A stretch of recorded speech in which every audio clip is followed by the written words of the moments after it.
Hello, class. My name is Orly Holman, and my research project will be focusing on SDG 4, which is quality education. I chose to focus on quality education in South Sudan in particular because they have one of the lowest literacy rates for women in the world. The current state of girls' education in South Sudan underscores the urgent need to achieve SDG 4, as the low enrollment and literacy rates are not only a reflection of systemic inequalities, but also a major impediment to the nation's progress. Education is a key that will allow many other sustainable development goals to be achieved. When people are able to get a quality education, they can break from the cycle of poverty. My research contributes to the foundational goal of SDG 4 and investigates the particular ways in which deeply embedded patriarchal beliefs in South Sudan create barriers to girls' education, resulting in lower enrollment and higher dropout rates than boys. My study will also assess the effectiveness of alternative policy solutions aimed at mitigating these consequences, with an emphasis on community-level initiatives and the enforcement of existing legislation in order to develop strategies for enhancing women's educational attainment.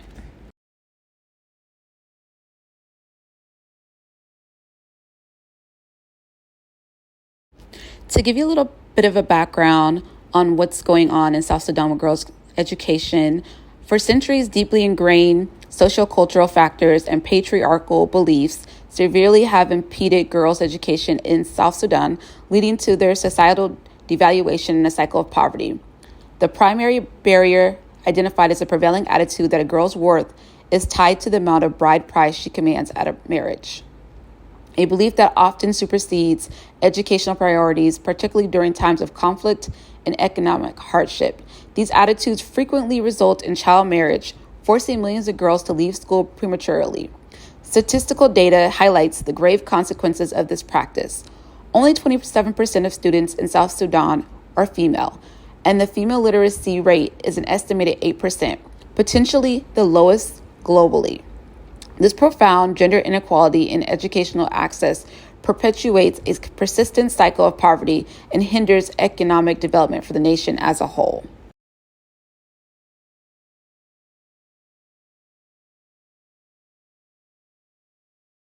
The research question I will be looking to answer is, what impact do entrenched patriarchal beliefs in South Sudan have on women's educational results and the nation's economy? Also, what are some possible policy solutions? To address this overarching question, the study will explore several interconnected sub-questions. First, it will investigate how specific patriarchal practices, such as prevalent rates of child marriage and teen pregnancy, directly translate into low female enrollment and high dropout rates in schools. Second, the research aims to identify successful strategies by asking, what specific policies and interventions have been effective in challenging patriarchal norms and improving girls' access to education in South Sudan?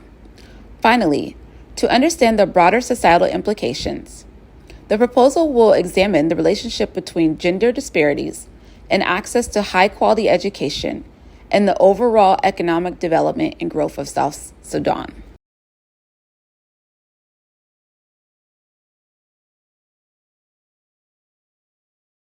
A review of the literature highlights the complex and multifaceted challenges hindering girls' education in South Sudan, pointing to an interplay of cultural norms, economic barriers, persistent conflict, and governance issues.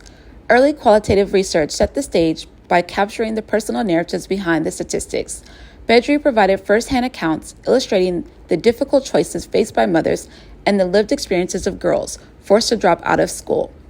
Expanding on these personal dimensions, reports from the Sudan Relief Fund offered inspiring case studies such as Ajir's story, which underscored the critical importance of familial support systems in navigating patriarchal obstacles.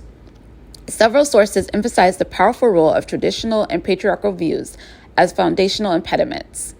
Admin specifically identified patriarchal views as the key cause for limited educational opportunities for girls. These views are often operationalized through deeply rooted cultural practices, with Hayambu describing how an ongoing conflict has exacerbated existing issues by adding child marriage as a significant barrier to education access. The literature also addresses the severe economic consequences of this gender disparity. Kara detailed the detrimental economic impact of gender inequality in South Sudan, linking the lack of educational access directly to national financial underperformance.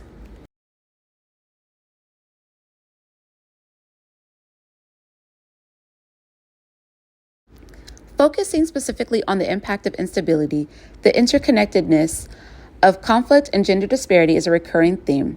Luca and Wual focus primarily on the role of persistent conflict in exacerbating gender disparity within schools, a finding that resonates with earlier observations made by Hayambu. Recent studies have provided updated assessments and program evaluations. Awadi et al. Offered a detailed longitudinal assessment of South Sudan's progress towards gender equality in education since the early 1990s, while Maper presented a study examining current challenges within existing educational programs. Finally, governance and systemic solutions are discussed. Girls' Education South Sudan identified obstacles and proposed a diverse, holistic approach for future progress, while Amoro highlighted the specific role and responsibility of the government in either facilitating or hindering gender equality in the education sector.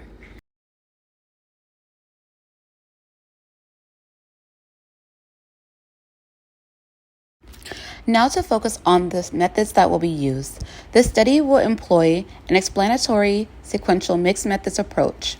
This viewpoint and study are supported by the integration of both quantitative and qualitative approaches, which enable a community-based participatory research framework. A mixed method approach is proposed to rigorously investigate the impact of patriarchal attitudes on women's outcomes in South Sudan, integrating both quantitative and qualitative data collection strategies. The quantitative component will involve administering large-scale household and school surveys to gather representative data on enrollment, attendance, dropout rates, and prevailing attitude towards patriarchal norms in early marriage.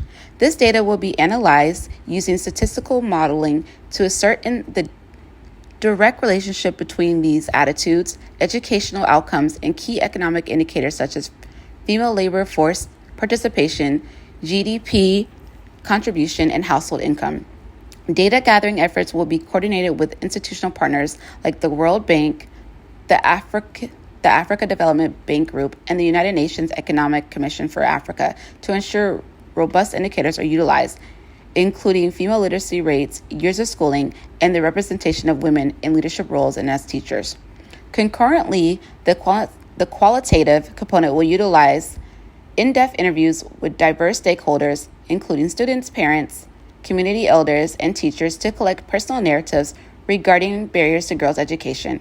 Focus group discussions segmented by gender and age will facilitate open dialogue on gender norms and decision-making power, while an ethnographic study will provide immersive observation of lived experience and root causes.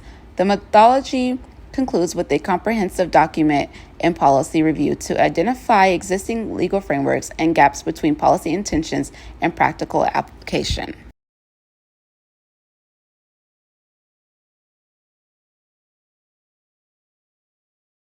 In conducting research on girls' education in South Sudan, a comprehensive ethical framework was established to account for potential biases, ensure participant safety, obtain informed consent, and protect privacy. Bias mitigation will be achieved through collaborative design with local stakeholders to ensure cultural relevance. The inclusion of local researchers and data collection to understand cultural nuances, and the use of methodological triangulation and independent review to ensure unbiased interpretations of findings. To ensure no harm to participants, the do no harm principle will guide all activities, incorporating strict protocols like same-sex interviews in private spaces and establishing referral pathways for potential psychological or medical support. The informed consent process will be multi-layered and culturally appropriate, involving engagement with community gatekeepers and obtaining both guardian consent and individual assent from minor participants, while clearly communicating the voluntary nature of the study and the right to withdraw. Finally, participants' dignity and privacy will be protected through strict anonymity and confidentiality measures, including the identification of data, secure data management protocols, and respectful engagement trained researchers sensitive to local norms.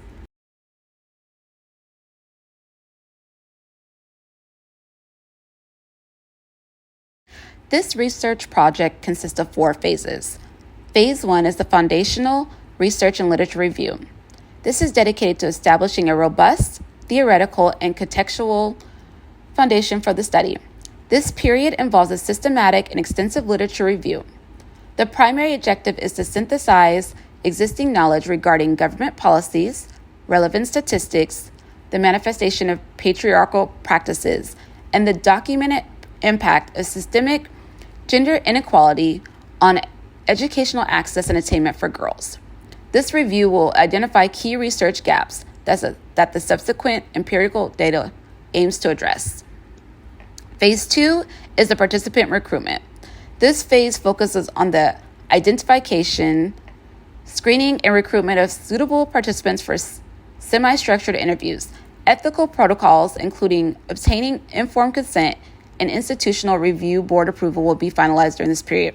The goal is to establish a representative cohort of participants willing to share their personal experiences related to gender dynamics in educational contexts.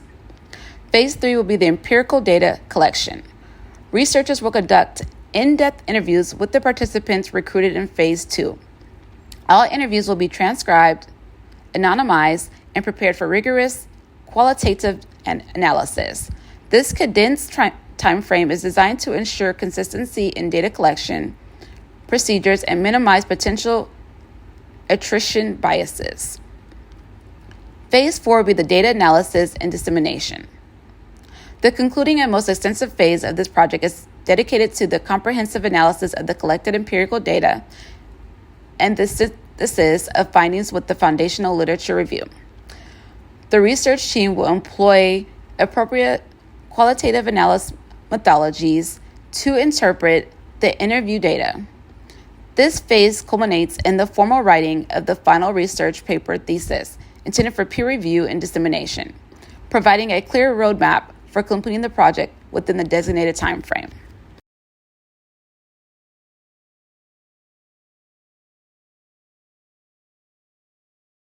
In conclusion, addressing the profound challenge of limited access to girls' education in South Sudan demands a holistic and comprehensive strategy.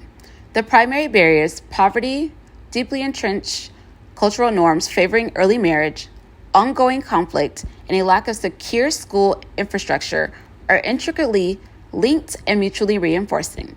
These issues not only violate the fundamental human rights of girls, but also impose significant economic penalties on the nation.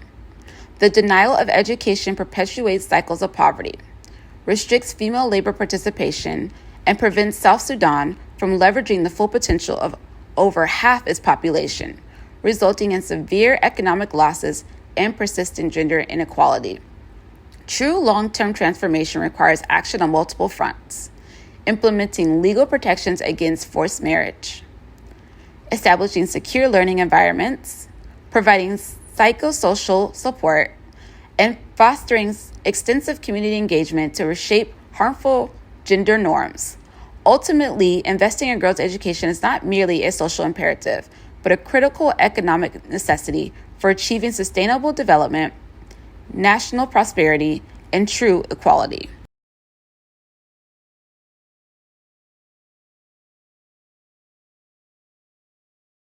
Thank you so much for listening to my presentation. Have a wonderful rest of your day.